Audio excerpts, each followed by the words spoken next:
wabarakatuh. Halo semuanya. Halo guys, balik lagi nih sama aku Intan di Learning Journal pertemuan. Pertemuan keberapa ya? Aku lupa saking banyaknya pertemuan. Sorry guys.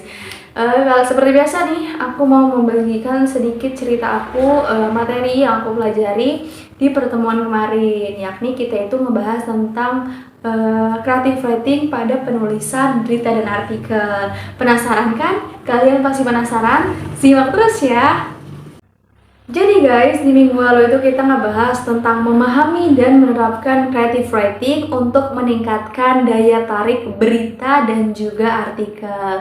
Yang mana kemarin itu kita ngebahas tentang pengertian creative writing, terus tahap-tahap dalam creative writing, terus juga hubungan creative writing pada penulisan berita dan juga artikel, terus juga fungsi atau manfaatnya, terus teknik-teknik yang digunakan dalam creative writing pada penulisan berita dan juga penulisan artikel, dan yang terakhir itu adalah contoh penggunaan creative writing pada penulisan berita dan juga artikel. Nah guys, yang pertama ini aku mau ngebahas tentang pengertian dari creative writing. Di sini ada menurut Kapren yang dikutip oleh Ermastri Saraputra yang dia ini mengartikan bahwa creative writing ini tuh secara etimologi berasal dari kreatif dan writing, yang mana kreatif ini berasal lagi dari bahasa Latin yakni creatio yang artinya ciptaan, makhluk atau alam ciptaan. Sedangkan kalau writing sendiri dia ini merupakan kepanjangannya. Dia ini merupakan tulisan. Jadi creative writing ini adalah tulisan yang terstruktur, yang mana di dalamnya ini berisi ide-ide yang inovatif, terus juga pastinya menghibur. Nah, creative writing juga merupakan bentuk tulisan yang lebih mendekatkan kepada imajinatif, terus juga seringkali dia ini eksperimental dan juga inovatif. Nah, kalau creative writing pada penulisan berita dan artikel, dia ini lebih mengutamakan bahasa-bahasa yang kaya dan juga deskriptif. Gaya penulisannya juga, kalau dia menggunakan creative writing, itu tuh gaya penulisannya lebih ke naratif dan juga eksploratif gitu. Jadi ada perbedaan menulis dengan biasa dan juga menulis dengan menggunakan creative writing itu.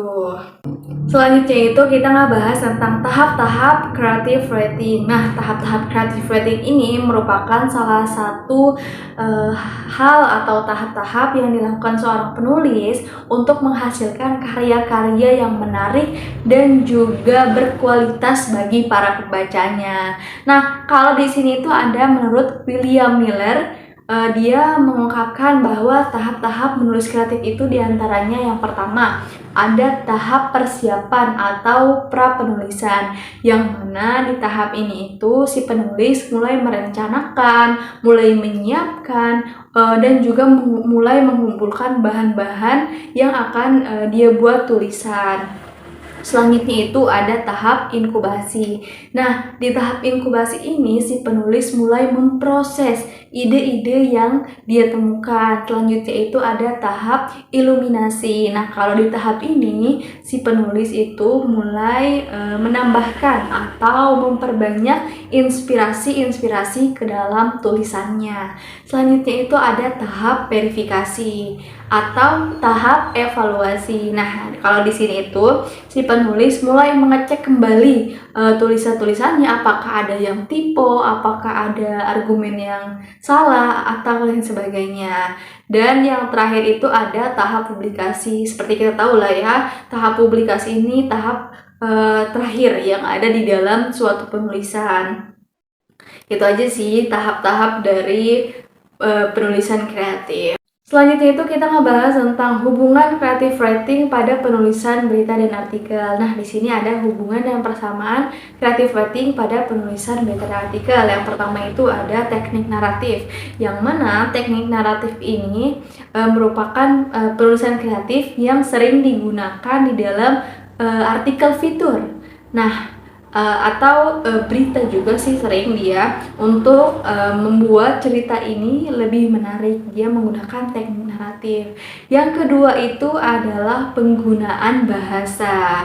Nah, keterampilan dalam penggunaan bahasa ini dapat memperkaya pada penulisan berita dan juga artikel. Yang ketiga ya, yaitu menarik minat para pembacanya. Nah, dengan kita menulis kreatif atau kita menulis dengan ide-ide yang inovatif, itu kita bisa menarik perhatian para pembaca.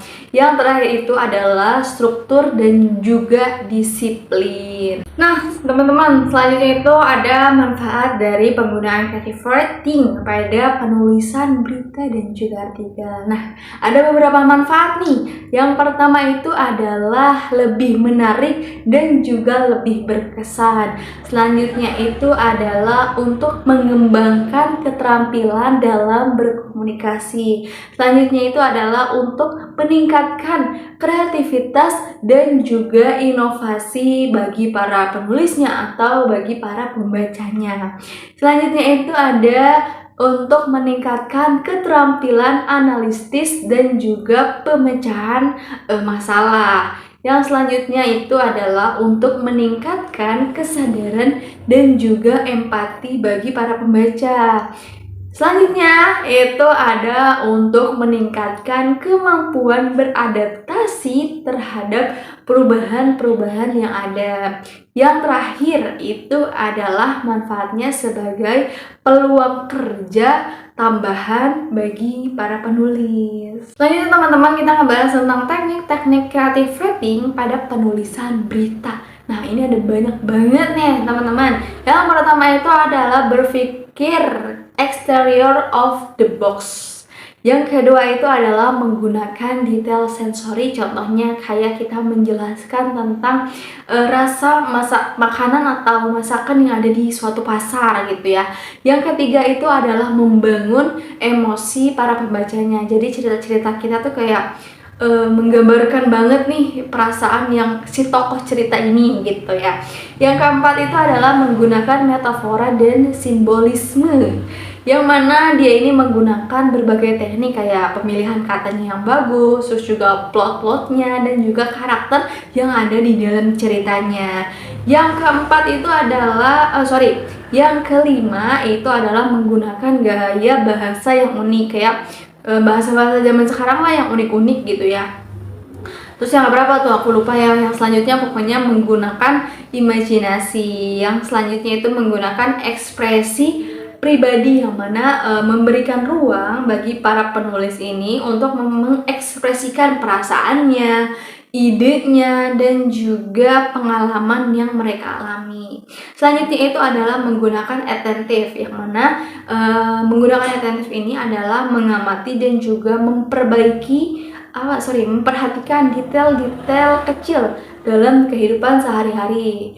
Ya, selanjutnya itu adalah menggunakan diksi yang tepat. Nah, jadi pemilihan diksi atau kata juga harus benar-benar tepat ya teman-teman, harus benar-benar pokoknya menarik bagi para pembacanya.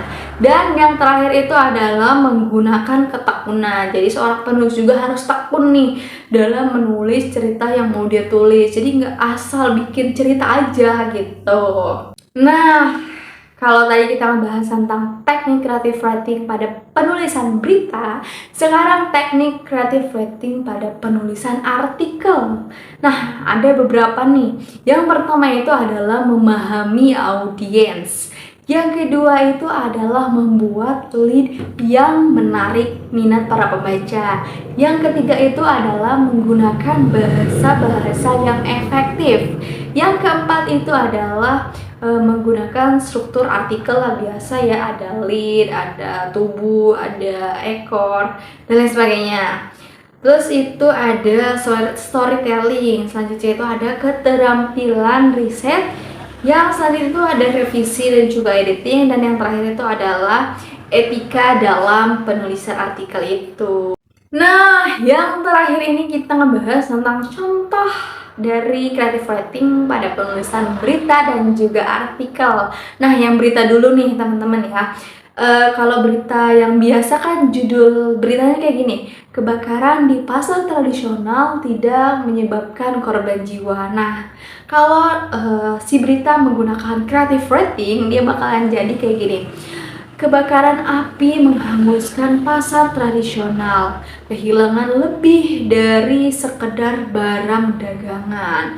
Nah, itu kayak si berita ini dia menggunakan creative writing pada penulisannya. Jadi bahasanya itu lebih imajinatif lah, lebih imajinatif pokoknya ya. Terus yang kedua itu ada contoh penggunaan creative writing pada artikel. Nah, kalau artikel biasa kan dia judulnya kayak manfaat berkebun untuk kesehatan mental. Nah, kalau dia menggunakan creative writing, itu tuh contohnya kayak merawat bumi, merawat jiwa, ada sebagai keajaiban berkebun untuk kesehatan mental. Nah, itu dia lebih menggunakan bahasa-bahasa yang imajinatif dan juga inspiratif. Gitu, teman-teman. Mungkin itu aja teman-teman pembahasan kita di Learning Journal minggu ini. Sampai ketemu di Learning Journal minggu depan and see you, bye-bye!